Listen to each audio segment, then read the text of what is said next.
అందరికీ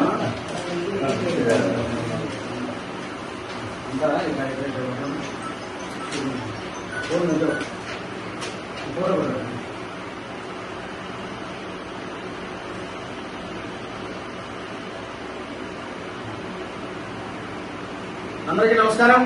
ఇవాళ భారతదేశంలో ఉన్నటువంటి నరేంద్ర మోదీ గారి నాయకత్వంలో ఉన్నటువంటి భారతీయ జనతా పార్టీ ప్రభుత్వం ఇవాళ 2025 వక్ఫ్ చట్ట సవరణను చేయడము, అలాగే పార్లమెంటులో రాజ్యసభలో సుదీర్ఘ చర్చ అనంతరం ఈ యొక్క బిల్లు పాస్ కావడము, ఈ యొక్క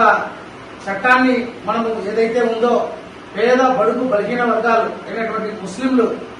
ఎన్నో దశాబ్దాలుగా వారికి రావాల్సినటువంటి హక్కులు రాకుండా వాళ్ళు చాలా ఇబ్బందులకు గురి చేసినటువంటి తరుణంలో భారత ప్రభుత్వం శ్రీమాన్ నరేంద్ర మోదీ గారు ఈ యొక్క చట్టాన్ని రద్దు చేసి కొన్ని సవరణలు చేసి చట్టంగా రూపొందించడం జరిగింది. ఈ యొక్క చట్టంలో ఉన్నటువంటి అంశాలను నేరుగా ప్రజలకు తీసుకెళ్లి వారందరినీ కూడా మనము ఈ కరపత్రాల ద్వారా మనము ఈ చట్టంలో ఉన్నటువంటి అన్ని విషయాలను తెలియజేసేందుకు ఆంధ్రప్రదేశ్ రాష్ట్ర బీజేపీ అధ్యక్షురాలు పురంధేశ్వరి గారి సూచన మేరకు 2 వారాల పాటు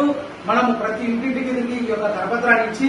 వారికి మనము ఈ చట్టంలోని అంశాలను విశదీకరించి దీనివల్ల వారికి జరిగేటువంటి లబ్ధి గురించి మనం చెప్పేటువంటి కార్యక్రమం భారతీయ జనతా పార్టీ చేస్తుందని చెప్పి తెలియజేస్తూ ఇవాళ సమాజంలో అణగారినటువంటి వర్గాలకు న్యాయం జరగాలన్నదే ఈ యొక్క భారత ప్రభుత్వం నరేంద్ర మోదీ గారు లక్ష్యంగా పనిచేస్తా ఉన్నారు. దీని మీద ఈ యొక్క చట్టం మీద కొన్ని రాజకీయ పార్టీలు వారి రాజకీయ ప్రయోజనాల కోసం దీన్ని అపోహలు సృష్టించి వారు అపనమ్మకం పెట్టుకునే విధంగా వాళ్ళు ప్రయత్నం చేస్తా ఉన్నారు. ఇవన్నీ కూడా మేము వారికి కూలంకషంగా వివరించే ప్రయత్నం చేసి వారిని ఈ యొక్క చట్టం గురించి మనం వారికి అవగాహన కల్పించే కార్యక్రమం చేస్తామని చెప్పి ఈ సందర్భంగా అందరికీ తెలియజేస్తూ భారత్ మాతాకి భారత్ మాతాకి భారత్ మాతాకి నరేంద్ర నాయకత్వం నరేంద్ర మోదీ గారి నాయకత్వం